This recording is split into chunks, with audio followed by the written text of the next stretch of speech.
Hi everyone, my name is Jory Thomas.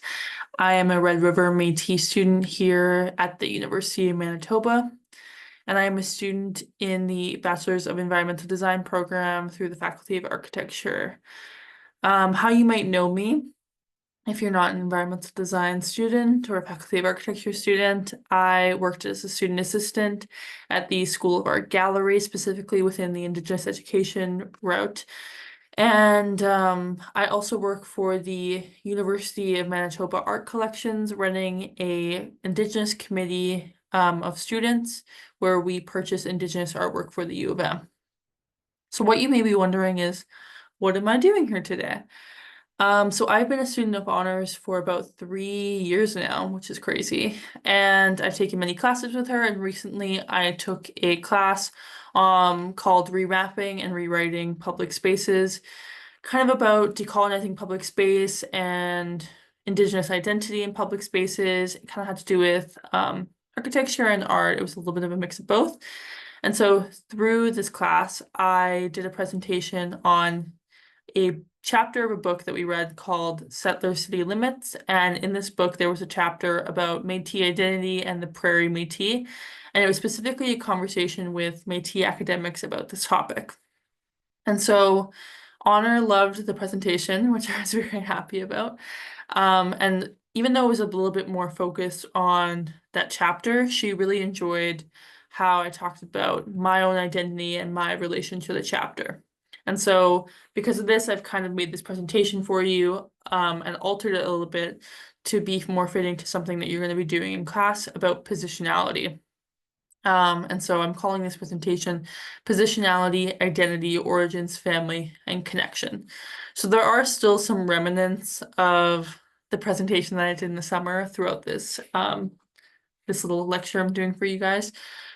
But it's mainly going to be about myself, which feels a little weird talking about yourself all the time. But it's going to be about me, and it's going to kind of give you a sense of how you can talk about yourself. Because in university and when you start getting further into your academics and into your careers, you start having to introduce yourself a lot, and people want to know a lot about you, why you're doing the work that you're doing, and how it affects your work. And so, I'm really happy to be doing this lecture for you. And I think it really has to do with not only us and like our culture, positionality as a whole, but also like what I said, the why. So today one of my friends actually said to me, people don't really care about what you do, they care about why you do it. And so I think this concept or this idea has a lot to do with that. And so just keep that in mind as we move forward in this presentation. So I have a little bit of an agenda or structure of the presentation, just so that this isn't overwhelming, or if you want to skip to certain parts, which I hope you'll watch the whole lecture, or if you just want to see how it's a little bit separated. So I'm going to talk a little bit about what is positionality. And so I know you might have a definition from Honor, what that is. It really can vary person to person. And it also isn't necessarily an introduction, which is what some people think. Yes, you can use a positionality statement as an introduction, but it also can be two different things. So we're going to talk a little bit about that.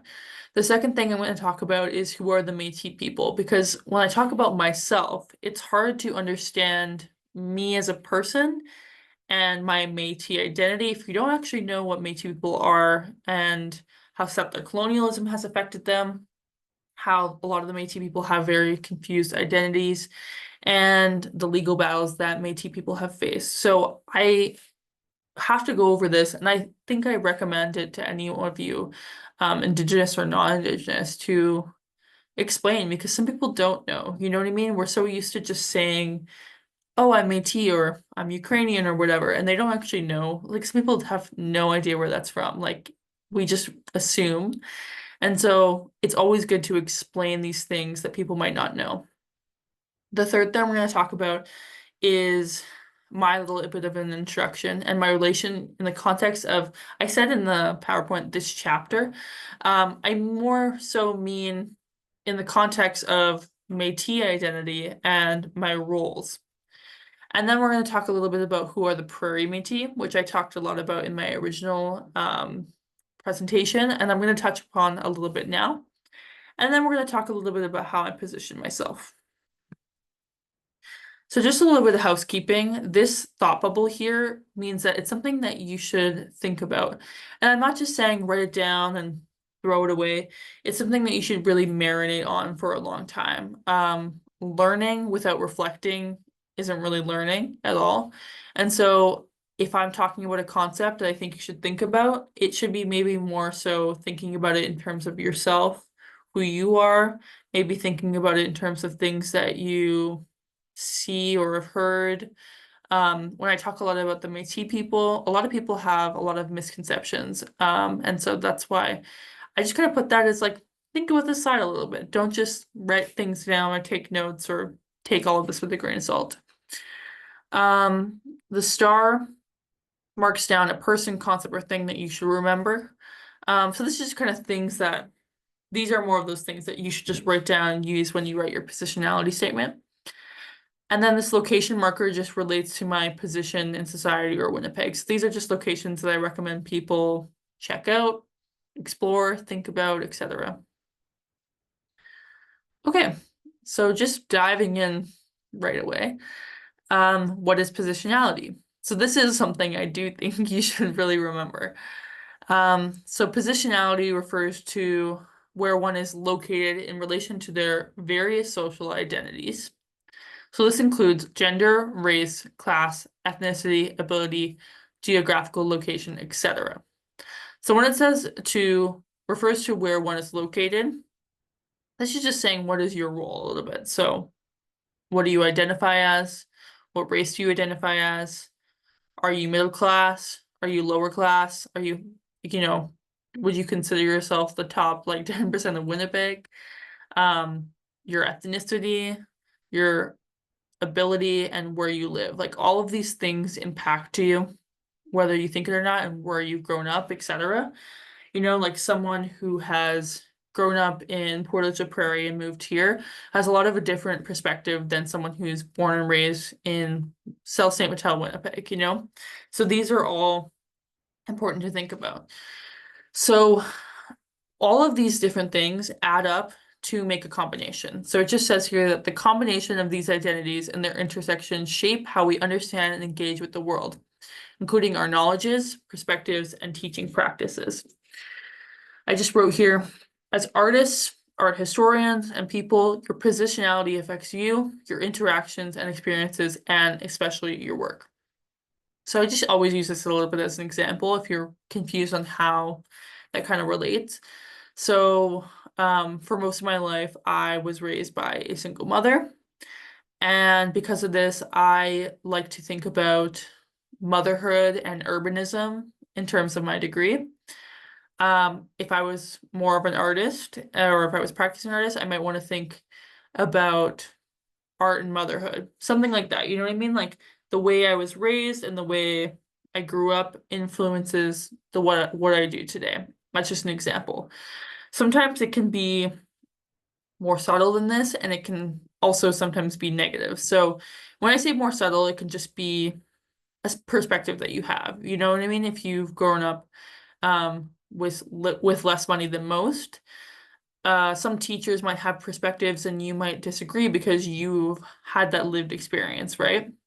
So it's just these little things that influence. When I say more of like a negative influence, I would say more of like a bias. So for example, if you have only lived in like a suburb your whole life, you might have a bias towards other neighborhoods and you might be judgmental. Biases are fine and okay, but it's important to like acknowledge that and recognize that, which is what it has to do with this whole positionality concept. So I'm just showing this work as another example of culture and influence on work and what you do.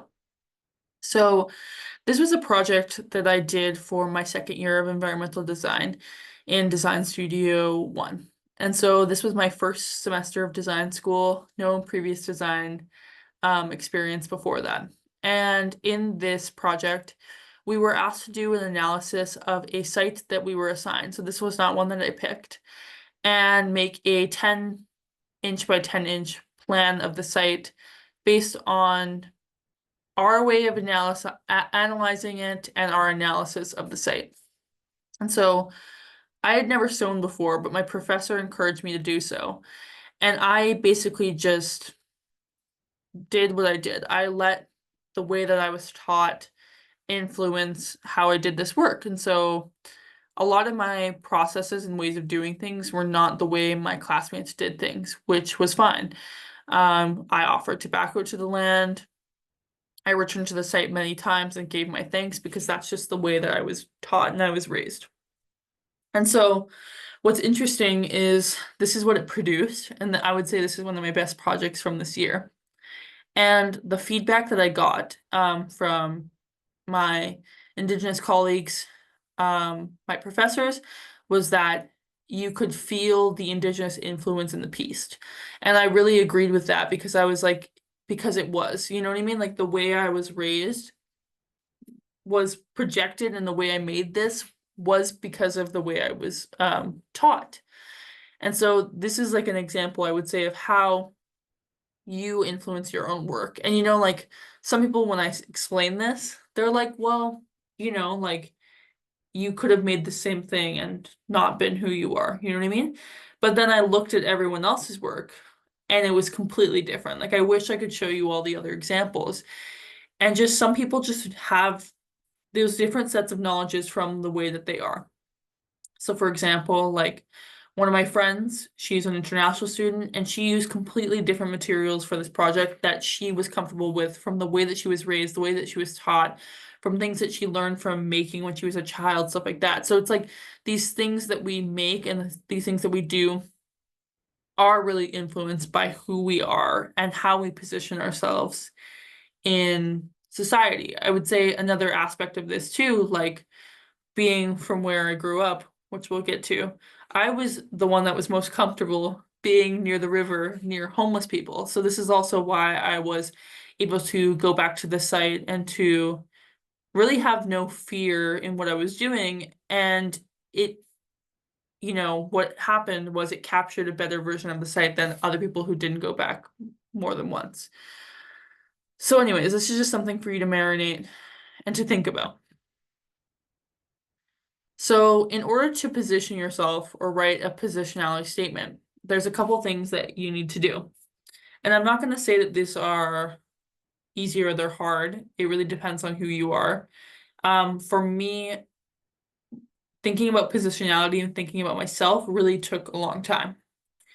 So I have here kind of 4 steps. I have think about the past, your family and your ancestors. Think about place. Where were your ancestors from and where are they now? Think about things that you have learned and have been taught. And think about how you see yourself.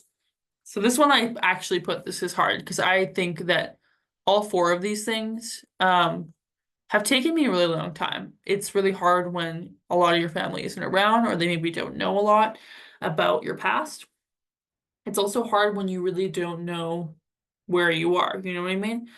For years, I thought I was living in Elmwood during the pandemic.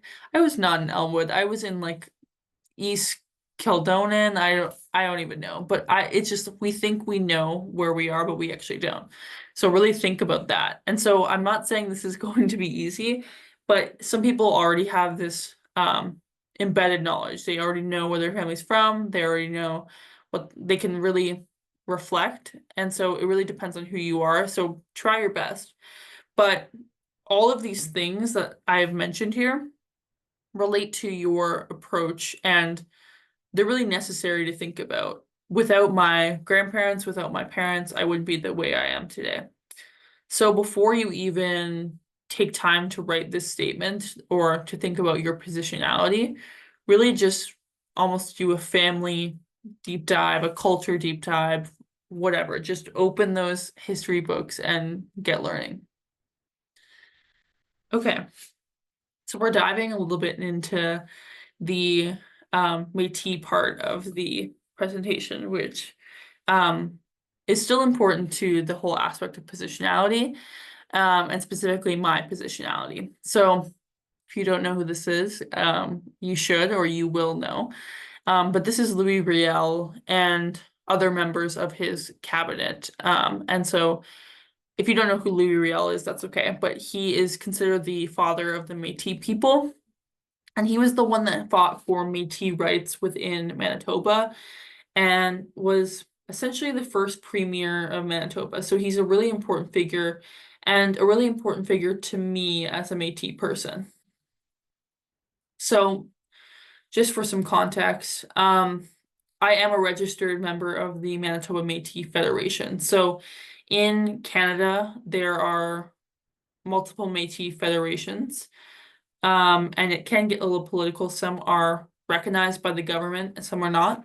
The Manitoba Métis Federation is recognized by the federal government and the provincial government and revolves around the Prairie Métis, or if your family is rooted in the Red River or any locals that the Manitoba Métis Federation deals with.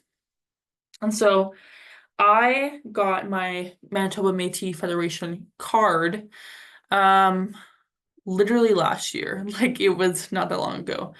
And I know that sounds crazy, and I'm here presenting to you about being Métis, but it takes forever to become a member of the Manitoba Métis Federation, just the citizenship process itself. There's a lot of barriers. If you don't know a lot about your family, you have to order genealogy, and that takes about a year just to get the genealogy, and then you have to fill out the application and wait another year to wait for your card.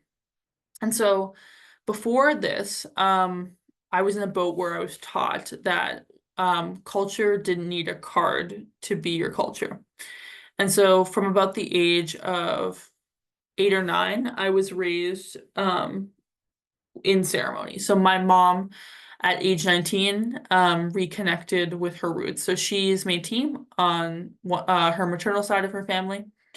And when she knew that her family was Indigenous, but they didn't talk about it much when she was growing up. And so when she was 19, about a year after she had me, she learned about ceremony, she learned about Indigenous culture, and she started to pursue a bachelor's of social work, specifically about Indigenous knowledge and Indigenous ways of support, because she wanted others to learn about their culture as well.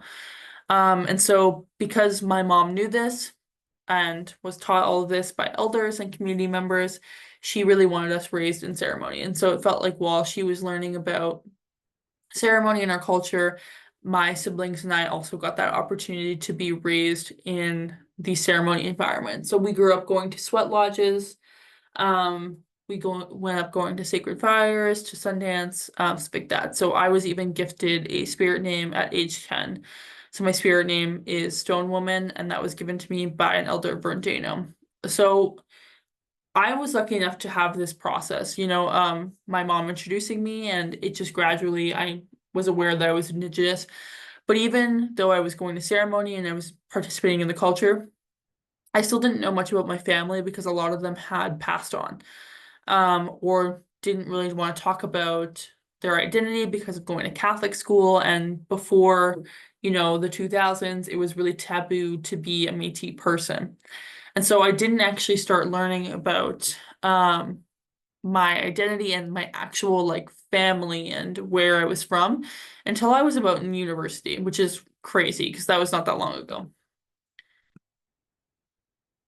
So I'm showing you this photo.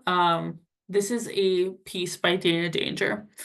It's in the School of Art Gallery's permanent collection. So if you ever get the chance to look at the vault or they show it to you in a class exhibition, we have this piece at the School of Art Gallery. And so last summer, obviously, I knew I was Métis, I knew I was Indigenous, did not know much about my family though, and where they came from.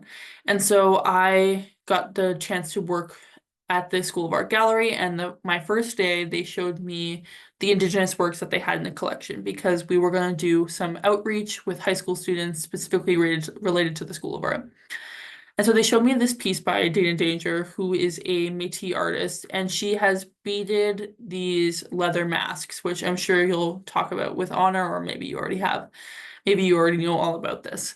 But this really inspired me. Like I was really inspired by Dana, really related to her work. And this specific piece was, it just connected to me. And I don't really know what about it. I don't really know what I can really say more than that, except that it was like a catalyst for me to explore more about my family. And so with this, I also met an amazing human named Justin Bear. So Justin is the current director of Urban Shaman, which many of you may know about, but he also used to be the Indigenous Art Education Coordinator here at the University of Manitoba. And so Justin is a proud Métis person and with roots to Peguis as well, which is a First Nation a couple hours north of Winnipeg. And so he was also someone who really inspired me to explore my roots and explore who I was and to think about family because this guy knew everything about his family. Like you could ask him about his cousins, you could ask him about his great grandma, you could ask him about his great great great grandma, and he seemed to know everything. And so he really inspired me to know my family and to know where I came from. And I'm kind of recognizing this because, maybe this is going to be that for you guys, but also maybe other things around you are going to be that for you guys. Maybe if you're Ukrainian and you see Ukrainian artists or practitioners, it'll inspire you to think more about your culture. And in my culture, we always give thanks to those who have really helped us on our journey. And for me, that was really Justin and Dana. They really helped me think about my identity. So who are the Métis? So like I said, Justin and Dana, both Métis, both awesome people. I'm Métis as well. So if you don't know what a Métis person is, the actual, like if you look it up on a dictionary, there's like three ways to define it. A person of mixed race, in a plant, like if you're a botanist, it means hybrid. And if you're into zoology, it means crossbred. So all things that I wouldn't really say are accurate to the actual definition of the Métis now. So the Canadian legal definition is people of mixed European and Indigenous ancestry, and one of the three recognized Indigenous peoples in Canada. This is what's on like Canada, www.canada.ca. But I would also say that this isn't necessarily right because people often think that, oh, I'm half, if you say, oh, I'm half First Nations and my dad's white, I'm Métis. That's not actually true. You're either First Nations or you're non-status. And so the definition that is typically followed, specifically by the Manitoba Métis Federation, and one that I would say I follow as well, is someone who self-identifies as Métis, has proof of ancestral connection to a historic Métis community, and is accepted by the contemporary Métis community in Manitoba.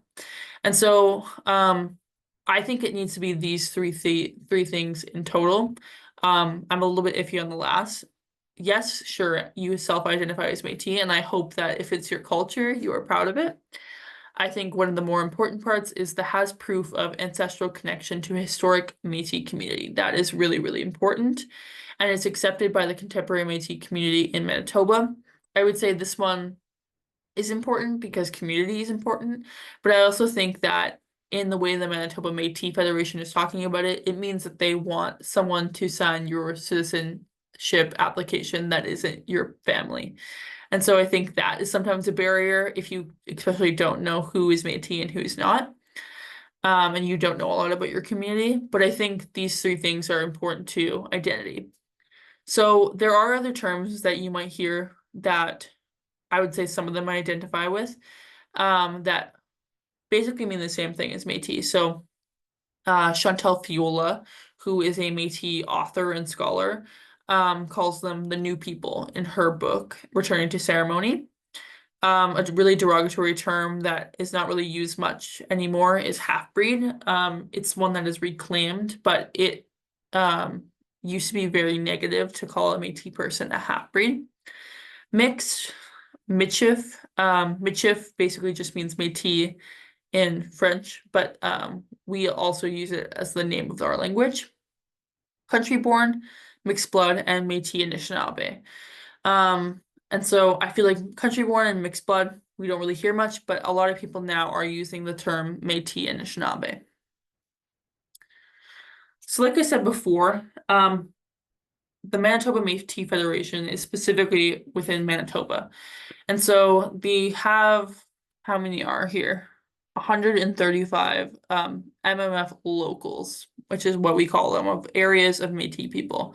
So this isn't necessarily where all Métis people are from, but you can see that this is where they maybe are represented in government. And so this map to the right is also what the MMF considers to be where Métis people are from. So in recent political news and things like that, a lot of people claim that they are Métis from Eastern Ontario, which isn't historically where Métis people have come from. And so it is very controversial to say that you are like Métis from Ontario. I personally don't know much about it, so if you wanted to learn more, I wouldn't be the person to ask. But this is generally where, when we say where are the Métis, these are both where I consider the Métis to be, and obviously people migrate as well. Like you could be, your ancestors could be from the Red River, and you now live in BC. So I don't really govern who claims to be Métis. This is just my definition of where I believe the Métis to be and how it relates to my identity. So now we're on to the who am I part of it, which relates to this whole historical background that I've given you. So to the right here is script, my family's script. So if you don't know what script is, it is a document that was given to Métis families for land, for that Red River lot land, and it was basically it's the governing document that means that you're Métis. And so my family script here is from St. Norbert, but I also have ties to a couple of other places. And so my family primarily grew up, specifically my maternal side, which is my mom's side. Her Métis side primarily grew up in the space that you may know is called Maple Grove Park, which is just near the south perimeter of St. Mary's, St. Mattel, right there. It's a dog park now, but this is what they considered to be home. So I don't know the situation much because it is like an ongoing research project in my mind when I am not busy. But this is where they had homes, they had farmland, and this is where all, so my grandmother had, I believe, 7 siblings. Just trying to remember off the top of my head. So this is where all of her and her 7 siblings grew up. Her parents, I believe, had in total like 30, she had like 30 aunts and uncles. So they also all grew up here as well. So it was a land that was primarily owned by Métis people. So although this script says St. Norbert and Provencher, I also like to think of Maple Grove Park. I also think of St. Mattel. And on my dad's side, they are Métis from Selkirk, and just north of Winnipeg. So I also think of that as well. So yeah, like as you can see, these are some pictures of my family, my grandmother's side of the family.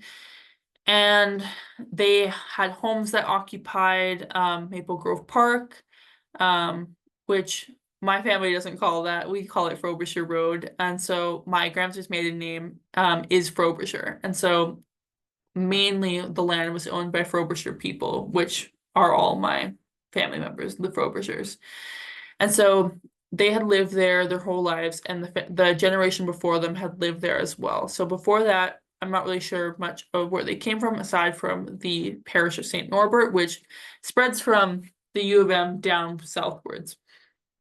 And so they had lived there, farmed there, worked there, made relations there. They've all had, like they all grew up there. And this is also where my grandmother and Papa had met. And in the late 1980s, they were asked to leave by the city because the city wanted to make the dog park. And so my family originally had said no multiple times until all of the families slowly started getting expropriated, which is bought out for their land over the course of time. And my grandpa, or my great grandpa, and my great grandma were the last to sell their land. So on my paternal side, my mom's paternal side, um, they are French, Irish, Polish, and Ukrainian. So my papa specifically, who was basically my father figure growing up, his family had immigrated post World War One over to Canada. So they were Polish and Irish. Specifically, some of his family had also come over after the famine in Ireland. Um, but they had come over. They used to be called their last name McMorfoot, which is the Irish kind of part of that. But they dropped the Mick, just went by Morfoot. And so they had grown up also in the Sault Ste. Vital area near that Maple Grove Park, near my grandmother's land, and had grown up very low class. So they were very poor. There were a lot of them in that family, and only my great grandma to raise them since they had no father figure. And so that is also an influence of how I am because my papa had kind of seen what it was like to struggle. He had seen people pick on them for being poor, and he also recognized because of his experiences the racism that my grandmother's family had faced because of them being Métis. And so he was always an advocate for the land that was theirs, and he helped try to get them to fight to keep the land.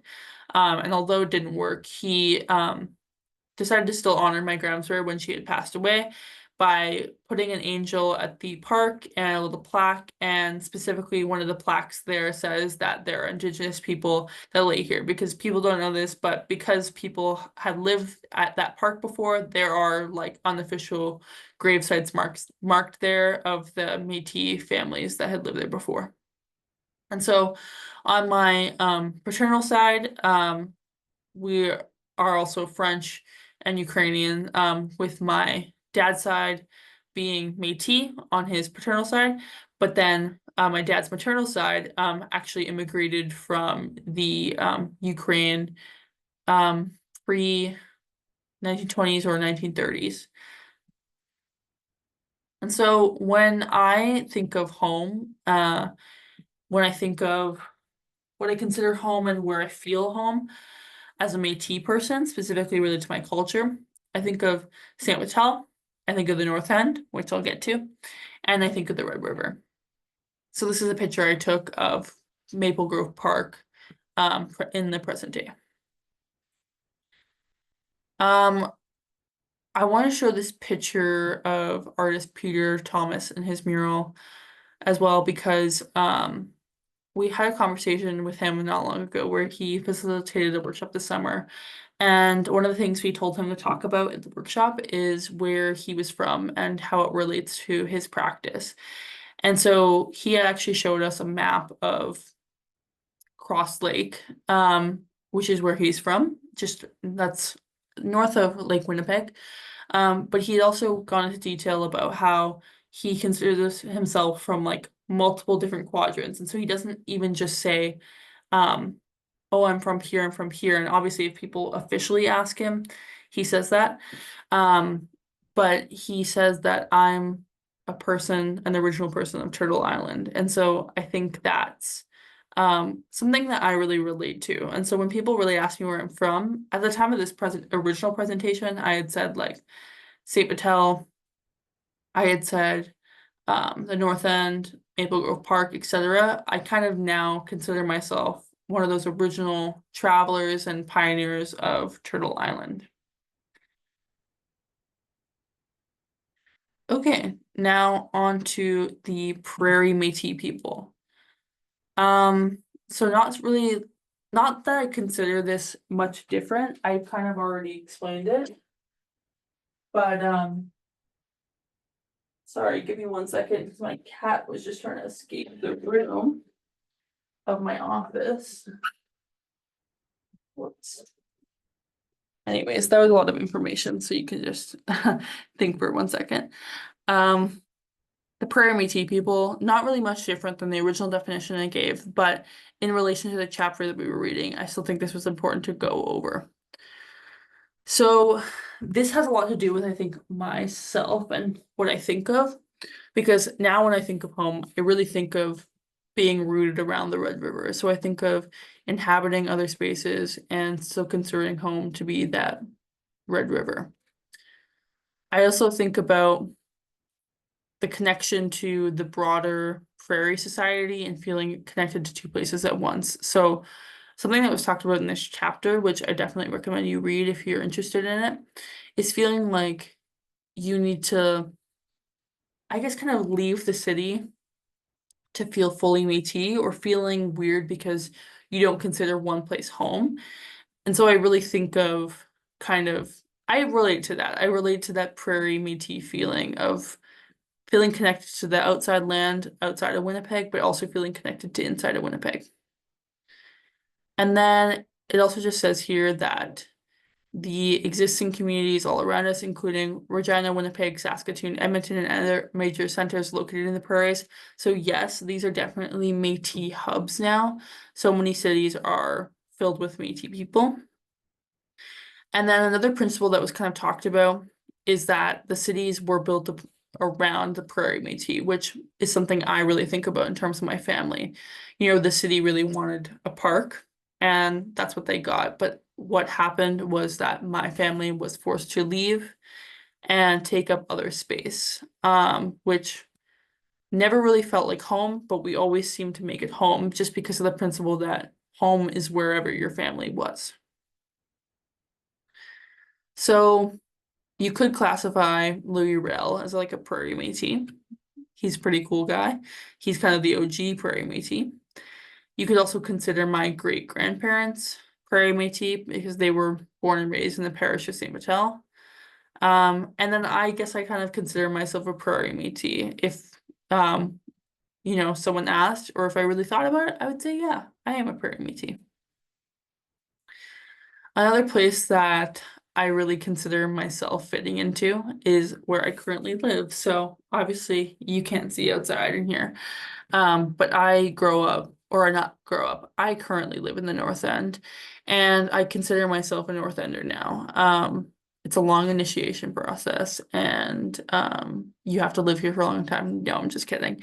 But it's definitely a place that I've really felt home, and I've lived in many places. I've lived in like Riverview, Lord Roberts, St. Vital, so many places. And this is one that I really just feel at home, and it really influences the way that I see the world now, living in all these different places and living in the North End, because people have so many negative connotations related to this area. And so living here now has really changed my perspective on Winnipeg and this area. And so I have this poem here on the right by Catherine Vermette, who is a wonderful Métis poet and author, and I definitely recommend reading her collection of poetry, North End Love Songs, which she talks a little bit about this. And so something else I kind of had here that I think is really important is the different routes that Métis people take. And so you see me here, and I feel like I take on a lot of Anishinaabe traditions in what I do and in ceremony and getting a spirit name. But I think that's not really common a lot in other Métis people. And we also have like, there's so many other cultures that like influence what we do. So this was kind of a part of my this was more related to the chapter that I talked about, but I still think it's important to talk about so that you know the difference between my traditions and other Métis traditions. But I also think it's important to think about that the way you are, even if you are the exact same as someone else, is very different. than the way they are, right? Like you can be Ukrainian or Polish, and the way that you live is a lot different than the way someone else lives. Or if you're mixed with another culture, some of those other cultures can dominate more of your personality and your experiences. So we've kind of acknowledged that the Métis are their own distinct community with their own traditions, which you've learned about from me. Um, they're often treated similarly to First Nations and Inuit people, with slight differentiation in terms of colonialism. Definitely true. They are part of the group of Indigenous people, and they definitely do face the same types of racism. And so I have this nice little painting by Rosalie Favelle, which I actually saw at the Art Gallery of Ontario. It's a gorgeous piece of Métis representation. And I thought this was a great picture to show just because I think it was called like I have awakened to see my ancestors, or like I've dreamt of my ancestors.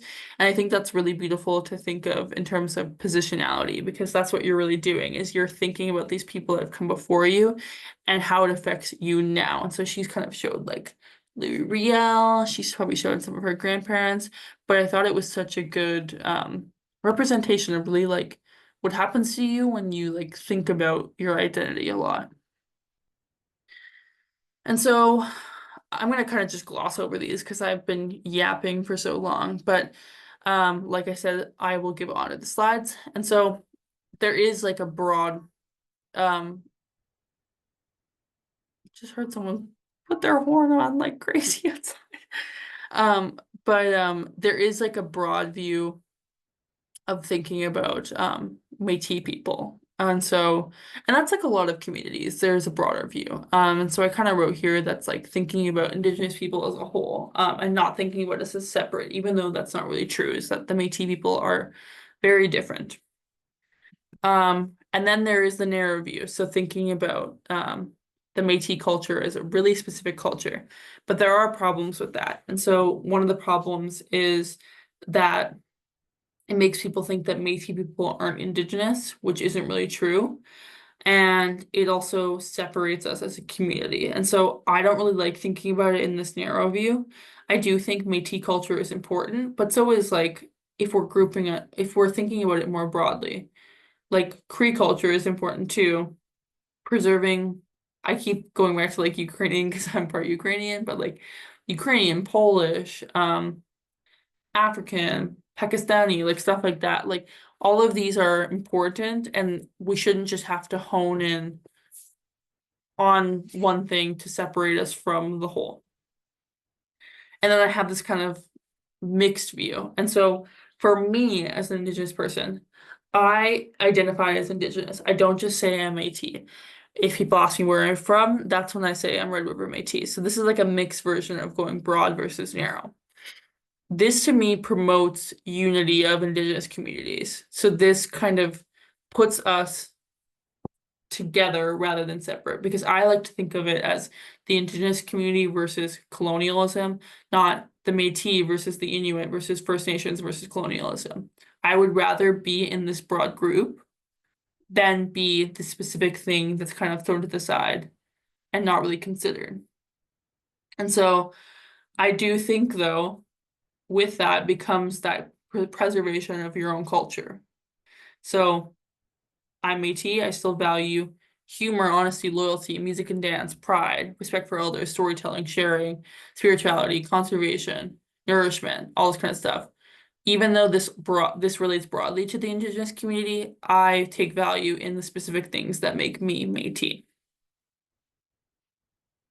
And so one of the last things I kind of leave you with in terms of like Métis education is this passage by Chantal Fiola. And so she kind of says, she reads this, she wrote this thing.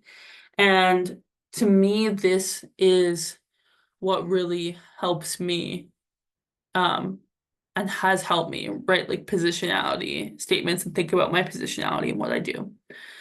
So here's what she says. I'll just read it for you here. Many years ago, 7 prophets came to the Anishinaabe. Each foretold a prediction of what the future would bring. Each prophecy was called a fire, and each fire referred to a particular era of time that would come in the future. The first prophet said to the people, "In the time of the first fire, the Anishinaabe nation will rise up and follow the sacred shell of the Medinowin Lodge. The Medinowin Lodge will serve as a rallying point for the people, and its traditional ways will be the source of much strength." The fourth fire, given by two prophets who came as one, told of the coming of the light-skinned race. It was said that the future of our people will be known by the face of the light-skinned race. If they come wearing a face of brotherhood, there will follow a time of wonderful change, and the two nations will join to make a mighty nation. But if they come wearing the face of death, there will follow a great time of suffering. The seventh prophet said to the people, "In the time of the seventh fire, Noshkibi Ma Dizig, new people, will emerge. They will retrace their steps to find what was left by the trail. Their steps will take them to the elders, who they will ask to guide them on their journey. The task of the new people will not be easy. If the new people remain strong in their quest, the water drum of the Medinowin Lodge will again sound its voice, and there will be a rebirth of the Anishinaabe nation and a rekindling of the old flames. The sacred fire will be lit again." So I read to you this passage for two reasons. One of which, like I said, it has inspired me in what I do. I always think about this passage. I think about kind of like identity as a Métis person and my mission to use that, not in terms of pushing it on others, but to use it to help my community, and to be proud of who I am. The second thing to talk about this, I think relates to something that will help you, is just purpose. What is your purpose? And I think that's important in positionality. This is obviously a story, but it has to do with my purpose and it relates to who I am. And so I think finding those stories within your own communities about your own cultures is really important. Okay, Jory, it's been a really long lecture and you talk a lot, and it's been mostly about you and Métis people. So, knowing all of this, how do I write my positionality statement? Wonderful question. So, I'm just going to read you my little one I wrote up here. This was a quick one. This is probably not a final one. I would write more than this, I think, but this is what I wrote before this presentation. "My name is Stone Woman, a spirit name gifted by now Elder Berndano. My government name is Jory Thomas, and I am Red River Métis on both maternal and paternal sides of my family. My maternal side is Red River Métis with script from St. Bertel, St. Boniface, and St. Norbert. My maternal side is also Polish and Scottish, immigrating post-World War I to Winnipeg. My paternal side is Red River Métis with script from Selkirk, St. Peter's. And my paternal side is also Ukrainian, immigrating in the 40s. I was raised in multiple neighborhoods growing up, including St. Mattel, Charleswood, Riverview, Lord Roberts, Elmwood, and the North End. This has changed my perspective on the city, this province, and the territory due to the many experiences I have encountered in these many places. It has also made me aware of the social issues that we face and has made me realize that home is where your heart and family is. I also identify as a woman comfortable with pronouns she, her, they, them."